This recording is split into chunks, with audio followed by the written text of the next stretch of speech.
The air in the fouled anchor was a thick, layered thing, a geological strata of stale beer, fried food, and the faint, metallic tang of diesel that clung to the clothes of its patrons like a second skin.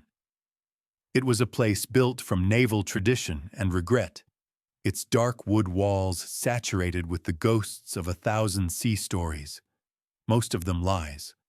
Fluorescent lights, caged in wire mesh, hummed a low, constant note of institutional weariness, casting a jaundiced glow on the worn linoleum and the faces of the men who came here to forget the sea or to brag about conquering it.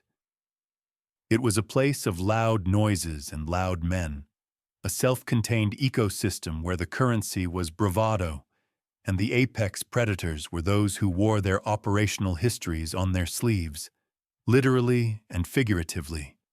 They were the men who moved with a certain predatory grace, their confidence unearned in this context, but absolute in their own minds, radiating from them like heat from a furnace.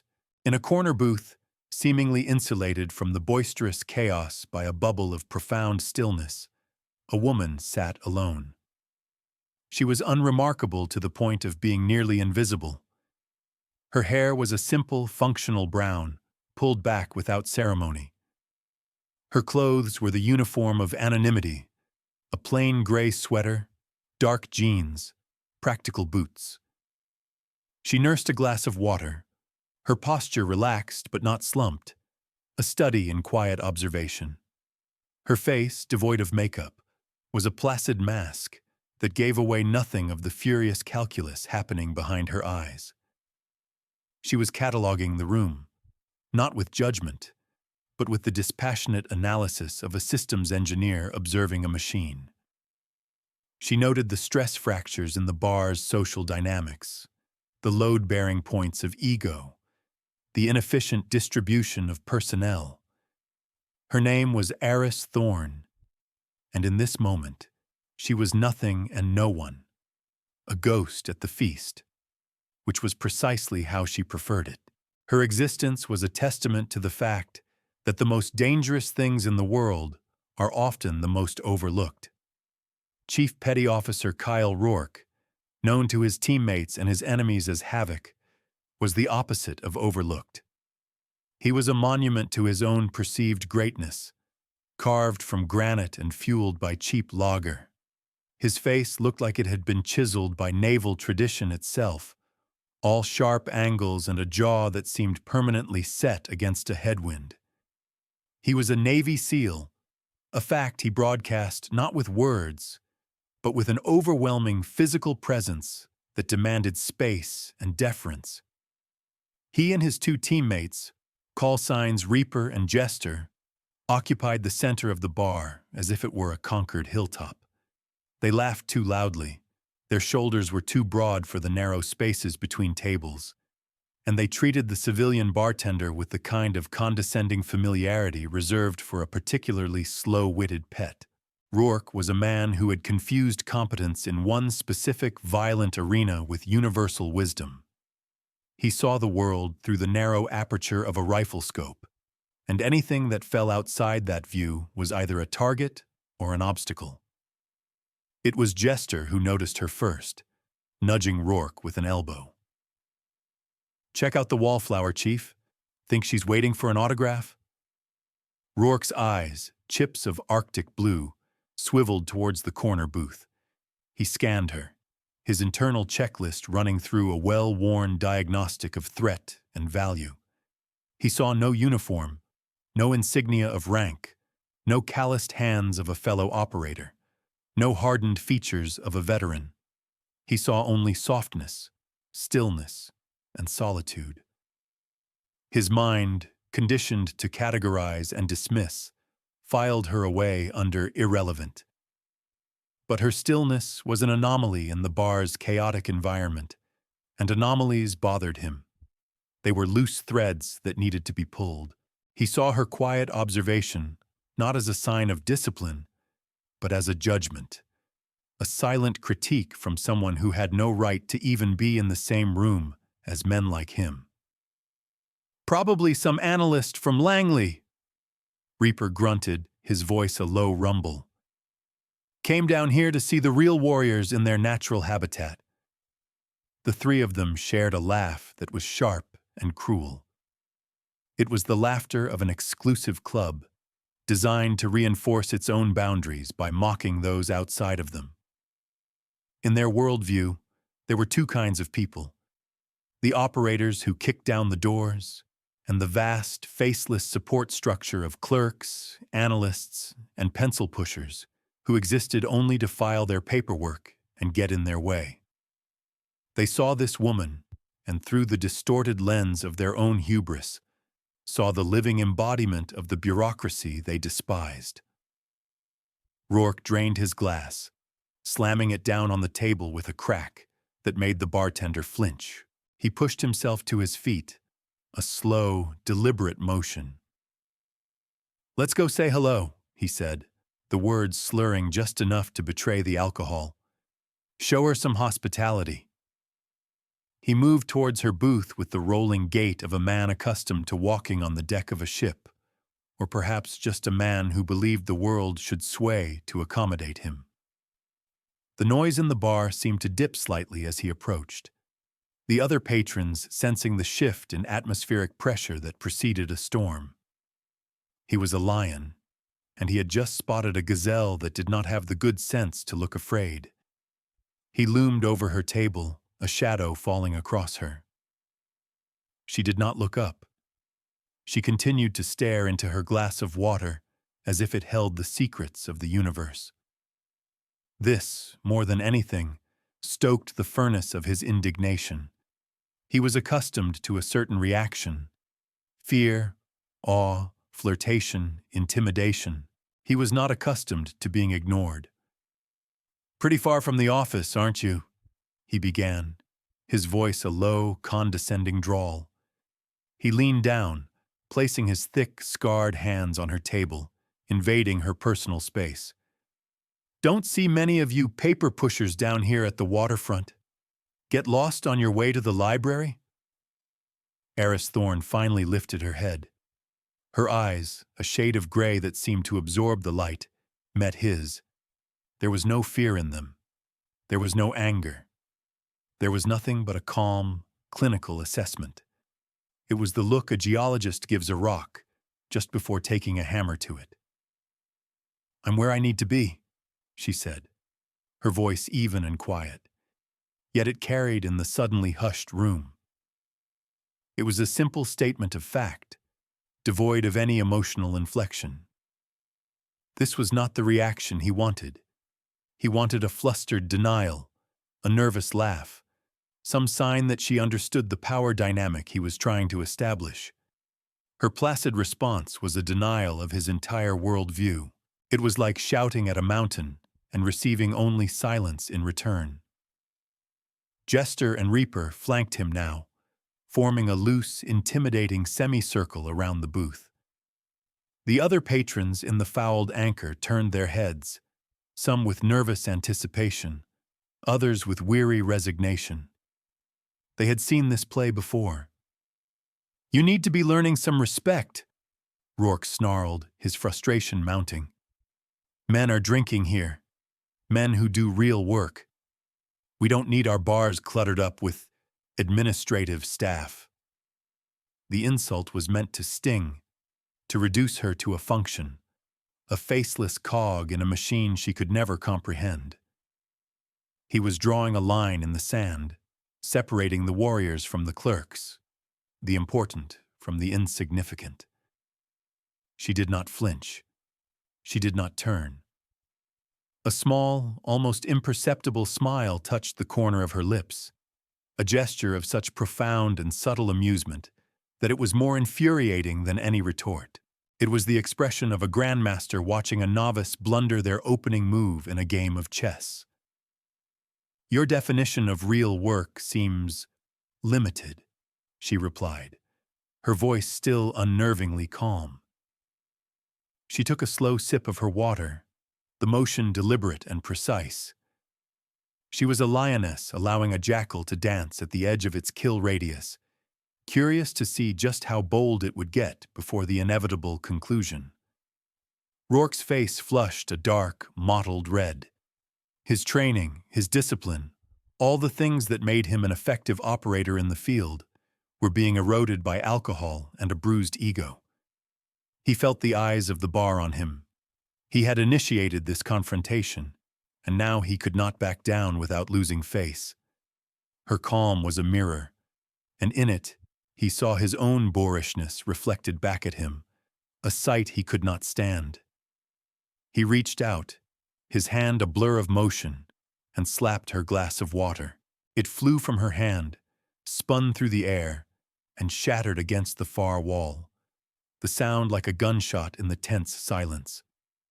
Water and shards of glass sprayed across the floor. "Clean that up," he commanded, his voice a low growl of pure menace. He pointed a thick finger at the mess. This was the escalation. He had moved from verbal intimidation to a physical act, a clear and unambiguous assertion of dominance. He expected her to recoil, to cry out, to finally show the fear he so desperately needed to see. Eris Thorne looked at the shattered glass on the floor. Then she looked back at him. The faint smile was gone, replaced by an expression of mild disappointment. She did not rise. She did not speak. She simply held his gaze, and in the depths of her gray eyes, he felt an unfamiliar chill, a flicker of doubt. It was the feeling an ancient civilization must have had, watching the sky darken in the middle of the day, a sense that some fundamental law of the universe was about to be broken. Her stillness was no longer passive. It felt active, coiled, like the compressed energy in a spring. He had kicked a hornet's nest, but the hornets were not swarming. They were waiting. Then the world changed. A klaxon, shrill and terrifying, blared to life from an emergency speaker mounted on the wall. It was not a fire alarm or a standard security alert. It was the deep, resonant whoop of a full-scale base emergency, a sound that cut through the alcoholic haze and sobered every man in the room in an instant. Red lights began to strobe, painting the bar in frantic, pulsing shades of crimson. A synthesized voice, devoid of panic but pregnant with urgency, filled the air. "All personnel, catastrophic structural failure. Dry dock 4, crane collapse on hull of USS Idaho, mass casualty event in progress. This is not a drill." Chaos erupted. Men who were moments ago posturing and laughing were now scrambling, their training kicking in. Chairs were knocked over, glasses were smashed. The bar, which had been a theater for a petty drama, instantly became a staging ground for a real crisis. The owner, a grizzled ex-chief, was already shouting, trying to clear the building. Shore patrol officers, who had been sipping coffee at the end of the bar, were yelling into their radios, their faces pale with shock. The air crackled with a new kind of energy. Not bravado, but genuine heart-pounding fear. Rourke and his team reacted as they were trained to. They became a unit, a weapon system. "Jester, get on comms. Find out the status of our guys," Rourke barked, his voice cutting through the din. "Reaper, with me. We're heading to the dry dock. Grab the medkits from the truck." He was in his element now, or so he thought. He was a man of action, and the world had finally provided him with a crisis worthy of his skills. He turned to go, casting one last dismissive glance at the woman in the booth. She was a distraction, an irrelevance, already a footnote in the more important story of the unfolding disaster. He expected her to be cowering, lost in the panic like all the other civilians. But she was not cowering. She was already on her feet, and she was moving. It was the quality of her movement that was so jarring. While everyone else was scrambling, their actions jerky and inefficient, she flowed through the chaos like water moving around rocks. Her steps were economical, her posture perfectly balanced. She did not run. She glided with a speed and purpose that was breathtaking. She moved towards a panicked-looking man in a hard hat and coveralls, clearly a shipyard engineer who had fled the scene. He was fumbling with a ruggedized tablet, his hands shaking too badly to operate it. She did not ask for the device. She simply took it. Her fingers, which had so calmly held a glass of water, now flew across the screen with a speed and precision that was inhuman. She bypassed security protocols, pulled up complex schematics, and began cross-referencing structural integrity models with live sensor data that was just beginning to stream in. The engineer stared at her, his mouth agape. He saw her accessing levels of data he, a senior project manager, didn't even have the clearance for. "Get me the senior fire chief and the base commander on a secure net." "Now," she said, not to the engineer, but into the air itself, knowing someone in the panicked room would have a radio. Her voice had changed. The quiet, even tone was gone, replaced by a new timbre. It was not loud, but it possessed an intrinsic authority that cut through the noise and the fear like a surgeon's scalpel. It was the voice of pure, unadulterated command. Rourke paused at the door, drawn by that voice. He turned and watched, a frown creasing his brow. He saw the woman, the analyst, issuing a string of complex orders that were a foreign language to him. "Isolate hydraulic lines 6 through 9. We have a potential cascade failure in the primary support struts. I need thermal imaging on the forward torpedo room. The collapse may have compromised the warhead cooling systems. Triage stations need to be established at grids 7 Alpha and 9 Bravo, away from the secondary collapse radius. Do not send anyone into the main compartment until we can verify the atmospheric composition. We could have an argon leak from the welding systems." The men around her, hardened sailors and shipyard workers, were frozen, staring at her. Her commands were too specific, too technical, too advanced. They were the orders of someone who understood the entire catastrophic picture, from the micro level of metallurgical stress to the macro level of strategic asset preservation. The shore patrol officer, a young lieutenant, looked utterly bewildered. His by-the-book training had not prepared him for this. He was trained for bar fights and traffic violations, not for saving a billion-dollar nuclear submarine. Rourke, too, felt a growing sense of dislocation. His world, with its simple, violent certainties, was beginning to crumble at the edges.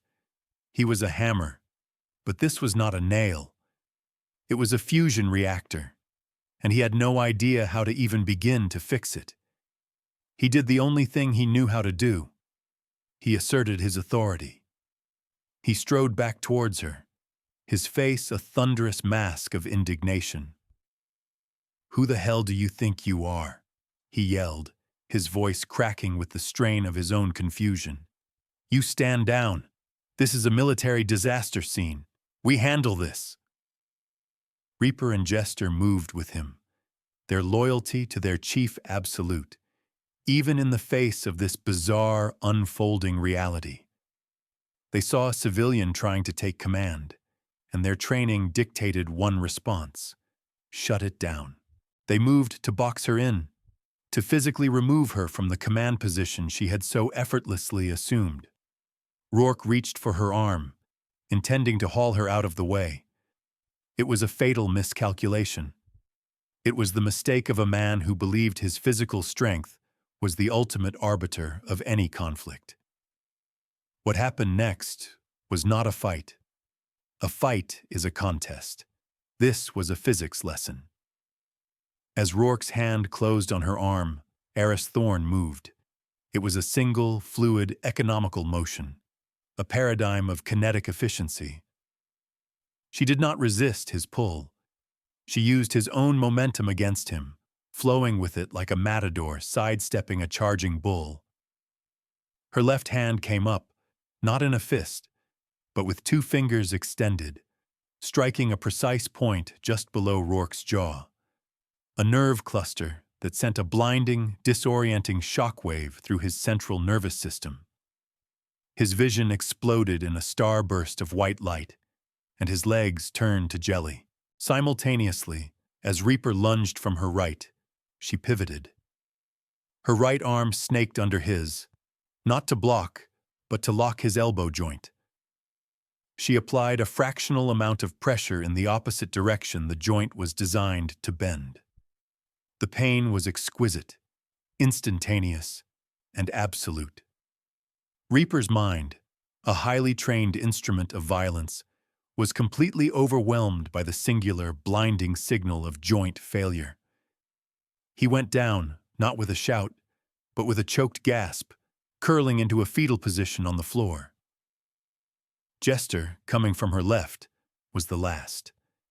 He saw his teammates fall, and for a split second, his brain could not process the data. In that moment of hesitation, she was already there. She did not strike him. She simply placed the palm of her hand flat against his chest and pushed. It was not a shove born of brute strength. It was a perfectly timed, perfectly centered application of force, delivered at the apex of his own forward momentum. It was as if he had run full tilt into a concrete pillar that had suddenly materialized in front of him. He stumbled backward, his balance utterly destroyed, crashing over a table and landing in a heap of splintered wood and broken chairs. It was over in less time than it takes to draw a breath. Three of the most dangerous men on the planet, Navy SEALs at the peak of their physical prowess, had been neutralized by one unassuming woman in a gray sweater. It was not one punch. It was a single, seamless, devastatingly efficient action. It was like watching a master calligrapher paint three different characters with a single, unbroken stroke of the brush. The bar was utterly silent, save for the wail of the distant klaxon and the pained groans of the three operators. Everyone stared, their minds rebooting, trying to process the impossible thing they had just witnessed. Rourke was on his knees, shaking his head, trying to clear the static from his vision. He looked up at her, and for the first time, he saw her. He saw not a woman, not an analyst, not a clerk, but something else entirely. Something he had no frame of reference for. She gave the fallen man a glance of profound disappointment, the look a teacher gives a student who has failed the simplest part of an exam. Then, without another word, she turned her back on them, her attention already refocused on the tablet, on the crisis, on the real work that needed to be done. Her dismissal was more profound, more humiliating than the physical takedown itself. She had classified them as irrelevant and moved on. Just then, the doors to the bar burst open, and two men, flanked by a phalanx of armed Marines, strode in. The first was the base commander, a 4-star admiral whose face was a mask of grim determination. He was a man whose authority radiated from him like an invisible force field. The man beside him was older, with the weathered, omniscient calm of a Master Chief Petty Officer of the Navy. They were the highest echelons of naval command, and their presence silenced even the wailing sirens for a moment. The admiral's eyes swept the scene, taking in the controlled chaos, the dazed patrons, the fallen SEALs, and finally, the woman with the tablet. His eyes, which had been narrowed with worry, widened in shock, and then in something else, profound, immediate recognition. He ignored the groaning operators on the floor. He ignored the frantic shore patrol lieutenant. He marched directly towards Eris Thorne, his steps precise and powerful. He came to a halt 2 feet in front of her, his back ramrod straight. Then, in a gesture that sent a shockwave of disbelief through every sailor in the room, Admiral Vance, commander of the entire Atlantic Fleet, snapped to the most rigid, respectful position of attention he had ever held. He raised his hand in a salute so sharp it could have cut glass. "Dr. Thorne," he boomed, his voice echoing in the cavernous silence. "I should have known they would send you. The site is yours. What are your orders?" The name descended upon the room like a physical weight. Dr. Thorne.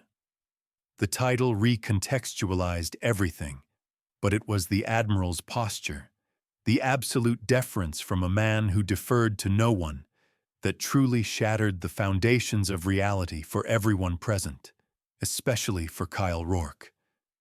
He struggled to his feet, his head still swimming, and stared. The Master Chief stepped forward, his eyes finding Rourke and his men. The look he gave them was not one of anger, but of a deep, sorrowful pity. "Attention on deck," he commanded, his voice a low, gravelly thing that brooked no argument. Every military member in the room, Rourke included, instinctively snapped to attention, their bodies reacting even as their minds reeled. The Admiral lowered his salute, but remained at attention.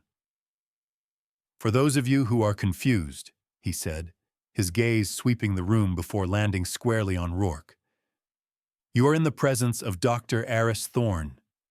She is the lead designer and chief architect of Project Chimera." The name meant nothing to most, but to the SEALs, it was like being struck by lightning. Project Chimera was a ghost, a legend. It was the classified program responsible for rewriting the entire doctrine of special warfare.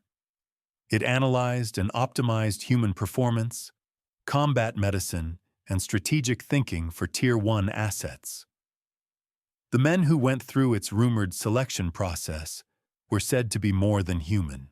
They were the next evolution of the warrior. "Dr. Thorne," the Admiral continued, his tone now reverent, "is the civilian scientist who personally developed the Tier 1 hand-to-hand combat curriculum. The System U3, he said, his voice dripping with ice as he gestured to Rourke, Reaper, and Jester, were so inadequately attempting to demonstrate a moment ago. She holds more combat-related patents than any 5 people in the Department of Defense. She does not just understand the theory, she is the theory. When a situation like this occurs, a situation that is too complex, too fast, and too critical for conventional command structures, we don't send a team. We send her." Rourke felt the floor drop out from beneath him. The blood drained from his face, leaving a pale, sickly mask of horror. He looked at the woman, at Dr. Aris Thorne, and he saw it all with sickening clarity. Her calm was not passivity, it was control. Her silence was not weakness, it was assessment. Her physical response was not a fight, it was a diagnostic. She had not been fighting them, she had been grading them, and they had failed, spectacularly. He, Havoc, the tip of the spear, had tried to intimidate the woman who had personally sharpened the spear. The sheer cosmic scale of his foolishness threatened to crush him. Thorne, meanwhile, seemed utterly oblivious to the drama of her own reveal. She handed the tablet back to the now trembling engineer. "My preliminary analysis is complete, Admiral," she said, her tone all business. "The primary threat is not the hull breach. It's the stability of the crane's base structure. It's compromised. We have a 40-minute window before it collapses completely, taking the entire dry dock with it. I need your best combat engineering team and a forward surgical unit. I will direct them on site." She did not wait for his affirmation. She simply turned and strode out of the bar, the Admiral and the Master Chief falling into step behind her, like acolytes following their high priestess. The Marines formed a protective cordon around them, and just like that, she was gone, leaving a wake of shattered egos and rewritten realities. Hours later, the crisis was averted. Under Thorne's cold, precise, and brilliant direction, the rescue and stabilization had been executed with an efficiency that military planners would study for decades. She moved through the wreckage of the dry dock like a ghost, a quiet, unimposing figure whose soft-spoken commands moved mountains of men and steel.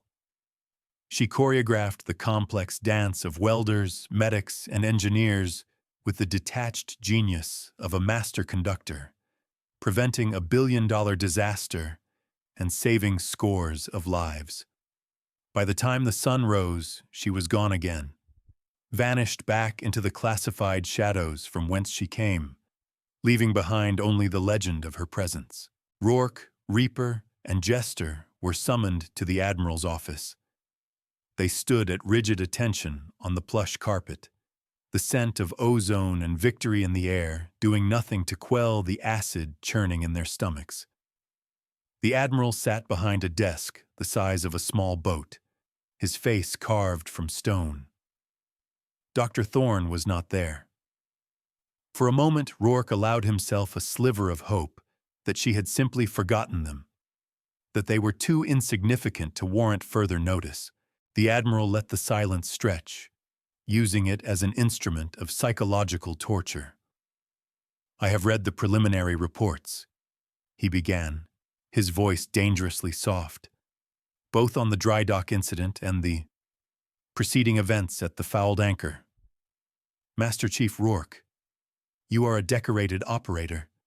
You have served this country with distinction in some of its darkest hours, which makes your performance last night all the more disappointing."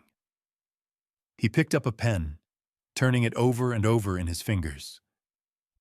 "You failed on every conceivable level. You failed as a leader. You failed as a sailor. But most importantly, you failed as a warrior. You allowed your ego to compromise your situational awareness. You misidentified a friendly asset as a hostile, and you engaged without provocation or intelligence. In a combat zone, that is a mistake that gets your entire team killed." Rourke stood ramrod straight, his eyes fixed on the wall behind the Admiral's head. "No excuse, Admiral," he said, his voice a hoarse rasp. The words were ash in his mouth. "No," the Admiral agreed. "There is no excuse. Captains have been relieved of command for less. Careers have been ended for a fraction of what you did. I have a stack of UCMJ charges here that could see you and your men stripped of your tridents and sent to the brig for a very long time." He let that hang in the air for a full minute. "However," he continued, "Dr. Thorne has intervened on your behalf. She does not believe in conventional punishment. She finds it inefficient." The Admiral picked up a single sheet of paper from his desk. "These are your new orders. Effective immediately. Your team is detached from Naval Special Warfare Command. You are all being reassigned. Your new commanding officer will be Dr. Aris Thorne. You are to report to a secure facility in the Nevada desert tomorrow at 0800. Your assignment?" He paused, a flicker of something that might have been grim satisfaction in his eyes. "Is to serve as the primary test and evaluation team for the next phase of Project Chimera. You are, in her words, a perfect baseline of institutional arrogance and tactical rigidity, which makes you ideal subjects for her work in cognitive reframing." The punishment was so much worse than the brig. It was a complete and total dismantling of their identities. They were no longer the tip of the spear. They were lab rats. They would spend the foreseeable future being mentally and physically broken down by the very woman they had mocked, forced to unlearn every piece of flawed doctrine they held dear, all under her cool, dispassionate, analytical gaze. It was not punishment. It was re-education, a forced evolution. Rourke finally understood. She wasn't just going to teach them a lesson. She was going to dissect them, analyze them, and rebuild them from the ground up into something better. It was the most terrifying and humiliating, and perhaps the most profound fate he could imagine. The story of that night in the fouled anchor passed into the quiet lore of the special operations community. It became a fable, a teaching tool whispered in training barracks and briefing rooms. The details grew with each telling: the number of men she took down, the scale of the disaster she averted. But the core truth of it remained: a hard, immutable lesson. It was a story about the danger of assumptions, a cautionary tale about the quiet professional. It served as a reminder that the most formidable weapon in any arsenal is a disciplined mind, and that true strength rarely feels the need to advertise its presence. Years passed. Master Chief Kyle Rourke stood before a class of new SEAL candidates, their faces young, eager, and full of the same unearned confidence he once possessed. He was older now, leaner. The boisterous arrogance was gone, replaced by a quiet, unshakable authority that was far more intimidating. His eyes held the unnerving calm of a man who had been to the bottom of his own soul and had been forced to rebuild it piece by piece. He was, by all accounts, the finest instructor the Naval Special Warfare Center had ever known. "You think you're tough," he told the candidates, his voice a low, resonant baritone that commanded their absolute attention. "You've passed BUD/S. You're the best of the best. You think you can walk into any room and own it. You think you can size up any person, any situation, in a heartbeat." He paced before them, his steps slow and deliberate. "Let me tell you a story about a woman in a gray sweater and a glass of water. Let me tell you about the most profound tactical failure of my life. It didn't happen in a firefight. It happened in a bar. And the enemy wasn't a terrorist with a bomb. The enemy was my own pride." He told them the whole story, unvarnished and brutal in its honesty. He did not spare himself.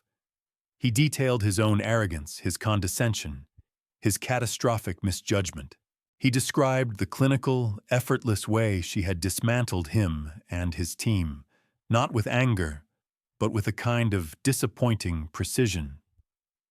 He spoke of his 2 years under her command in the desert, a period he referred to as the Great Unlearning, where every certainty he had was systematically demolished and replaced with a more complex and humble truth. He had been her lab rat, and in the process, she had transformed him from a blunt instrument into a finely honed weapon.